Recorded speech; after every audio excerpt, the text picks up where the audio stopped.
There is a civilization so familiar that we assume we understand it.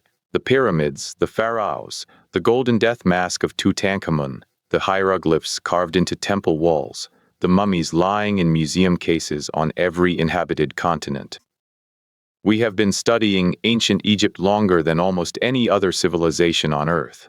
We have read their texts, mapped their tombs, catalogued their gods, reconstructed their agricultural calendar, translated their love poetry. And for most of that time, the question of who the ancient Egyptians actually were, in the biological sense, where they came from and who their closest living relatives are today, was treated as settled. It was not settled, it was assumed.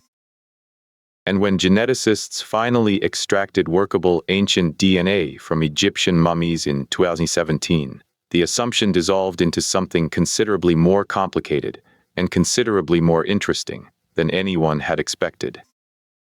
To understand why this matters, you have to understand what the standard narrative looked like before the genetics arrived. Ancient Egypt, in the textbook version, was a northeastern African civilization. The Nile Valley provided the agricultural base, the annual flood cycle depositing rich silt across the floodplain and making possible one of the most productive farming systems in the ancient world. The population that built this civilization was, in the conventional account, a mixture of indigenous northeastern African peoples with contributions from neighboring regions, the Levant to the northeast, Nubia to the south, the Saharan populations to the west. This mixture, the story went, had been relatively stable across the long arc of Egyptian history, from the pre-dynastic period through the New Kingdom and into the later eras when Greeks and Romans ruled the Nile.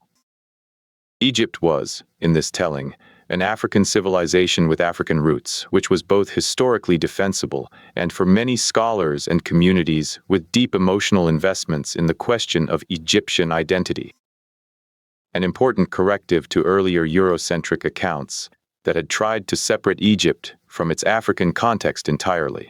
The genetics complicated both of these positions simultaneously. In 2017, a team of researchers led by Johannes Kraus at the Max Planck Institute for the Science of Human History published what was, at the time, the most comprehensive ancient DNA analysis ever conducted on Egyptian mummies. The challenge had always been technical. The hot, dry conditions of Egypt are in many respects ideal for preserving physical remains, but deeply hostile to the preservation of DNA. The heat accelerates degradation.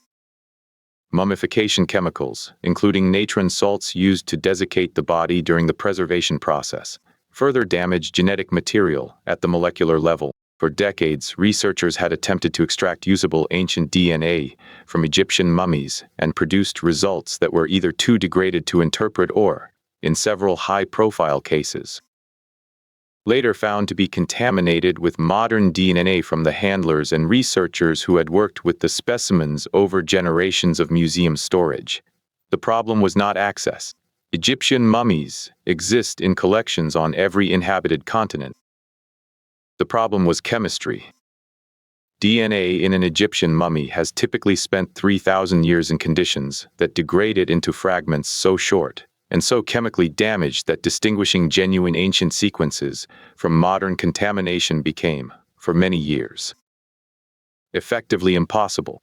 The 2017 study overcame these obstacles using methodological refinements developed from work on other ancient DNA projects, including strict contamination controls and the use of petrous bone, the densest bone in the human skull, which preserves DNA better than soft tissue, even under harsh environmental conditions.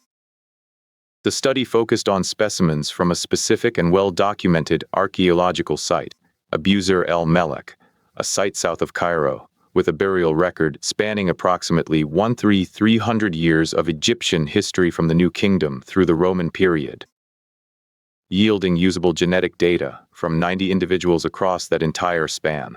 The results that came back from the sequencing were not what most people expected. The ancient Egyptians from this site, spanning more than a millennium of history, showed a genetic ancestry profile that was dominated not by sub-Saharan African ancestry, but by ancestry most closely related to ancient populations from the Levant and the broader Near East. Specifically, the ancient Egyptian genomes clustered most closely with ancient populations from the southern Levant and with Neolithic Anatolian populations. The same farming populations whose genetic descendants show up across most of the ancient Middle East and significant portions of Europe. Sub-Saharan African ancestry, which is a major component of the genetic profile of modern Egyptians, was present in the ancient specimens, but at substantially lower levels than it is today. The researchers estimated that sub-Saharan African ancestry in their ancient Egyptian samples was roughly half the level seen in the modern Egyptian population, and possibly lower. This finding sent immediate ripples through the academic world and well beyond it, because it carried implications that touched on some of the most politically and emotionally charged debates in the study of ancient history. The question of whether ancient Egyptians were primarily African or primarily Near Eastern in their ancestry has been contested for generations, entangled with questions of race, colonialism, and the politics of who gets to claim the legacy of one of humanity's greatest civilizations. The 2017 results did not resolve those debates. They reframed them, because the binary that the debate had always assumed, either African or Near Eastern, turned out to be the wrong frame entirely. What the genetics were actually describing was something more specific and more historically grounded. The ancient Egyptian population at Abu Zir el-Melek showed strong genetic continuity across the entire 300-year span of the study. Despite the enormous political and demographic changes Egypt experienced during that period, including conquest by Assyrians, Persians, Greeks, and eventually Romans, the genetic profile of the population remained remarkably stable. The Levantine and Anatolian Neolithic ancestry component persisted. The sub-Saharan African component remained at its lower ancient level throughout, and then, in the modern period, that balance shifted. The sub-Saharan African genetic contribution to the Egyptian population increased substantially after the ancient period covered by the study, likely driven by the long history of trans-Saharan trade and migration. The Arab slave trade, which brought large numbers of people from sub-Saharan Africa into North Africa over many centuries. And the general intensification of contact between the Nile Valley and regions to the south that characterized the medieval and early modern periods. What this means, stated plainly, is that the genetic relationship between ancient and modern Egyptians is real, but mediated by centuries of additional population movement that the ancient specimens do not reflect. Modern Egyptians are not simply ancient Egyptians with a few foreign additions. They are a population that shares a substantial ancestral foundation with their ancient predecessors, but has been shaped by additional layers of migration and admixture that accumulated after the period the mummies represent. This is the twist that changes everything, and it is precisely the kind of result that resists the clean political narratives that both sides of the ancient Egyptian identity debate had invested in. Those who wanted ancient Egypt to be primarily African in the sub-Saharan sense found the data uncomfortable.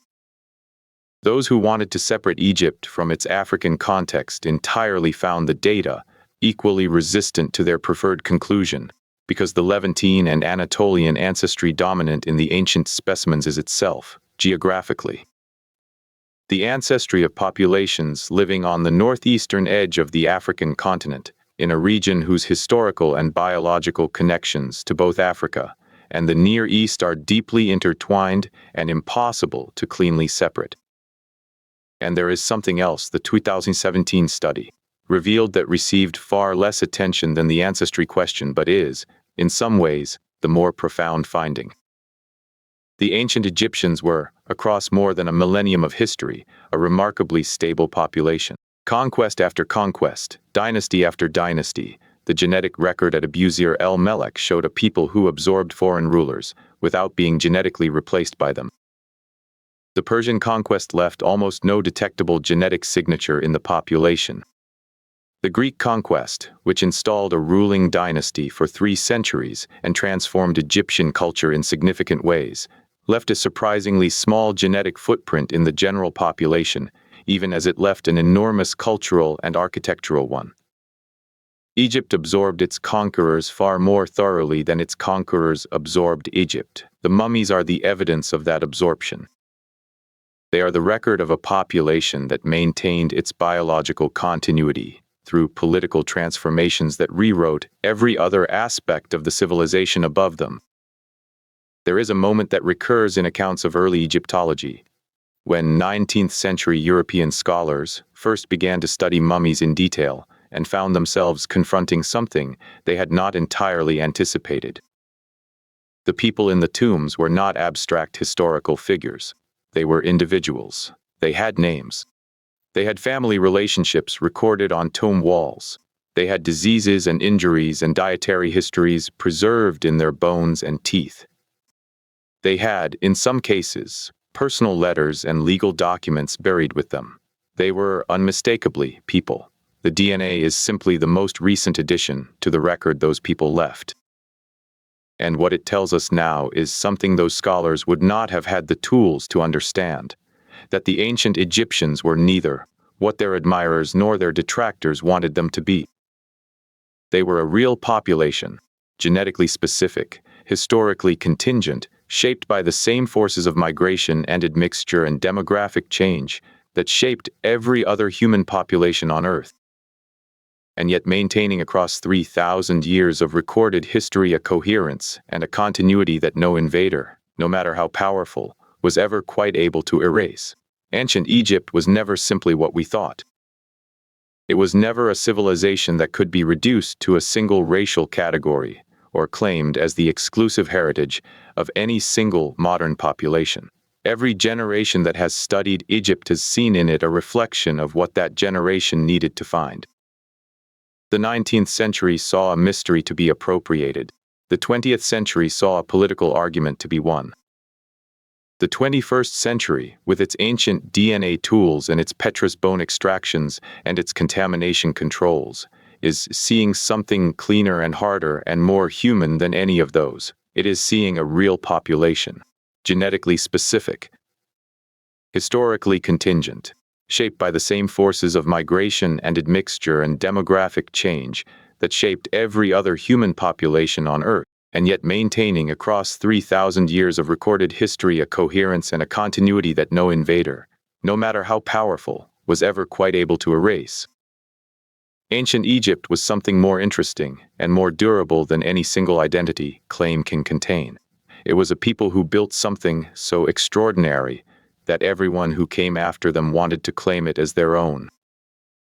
And the DNA is now telling us, with a precision that no political argument can override, what that people actually looked like in their bones. The answer is not what anyone expected. It never is. That is, in the end, the only thing that the DNA always gets right.